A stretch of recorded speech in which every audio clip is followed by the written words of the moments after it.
as it turns out, it was the Federal Reserve Bank of San Francisco that supervised the Silicon Valley Bank. And the CEO of the bank until Friday, Greg Becker, sat on the board. So he was part of the regulators of his bank. Obviously, the bank was run very badly given what happened when inflation shot rates way through the roof. Well, the shareholders are filing a class action lawsuit, as she was saying. She said the banks failed to make an appropriate disclosure and executives made false or misleading statements. They say that they want their money back. But Biden, he said yesterday, investors will not be protected. They knowingly took the risk. Absolutely, just by definition. If you're in Silvergate Bank, you can't be happy. The crypto is probably going to shut you down. Shares of PacWest plunged 60%. We know First Republic, right across the street from us here, but based elsewhere, is 60% down. Western Alliance down 45%. And so New York Signature Bank, that Barney Frank is on the board of, who said that mid-level banks, regional banks, needed some help. They cannot afford to do the stress test that the Dodd-Frank deal that he obviously was named after him. He says he asked for some mid-level help from the Trump administration. He got 13 to 17 votes in the Democratic Senate for this release of regulation.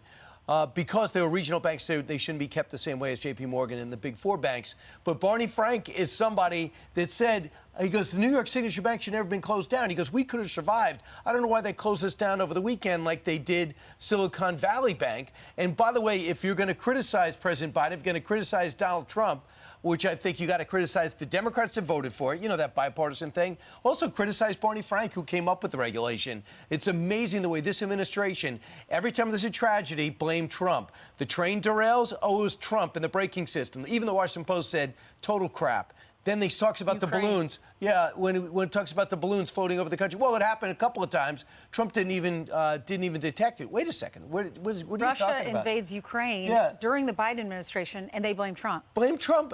It's nonstop. And then again, politics. Here we go. Yeah, here we go again. Blame Trump. I just hope people can see that is it. By the way, it's terrible leadership to sit there in the middle of a possible regional bank collapse that could crash the economy. I just want to tell you that we had it settled when Obama was in office, but then they came in and they ruined it all.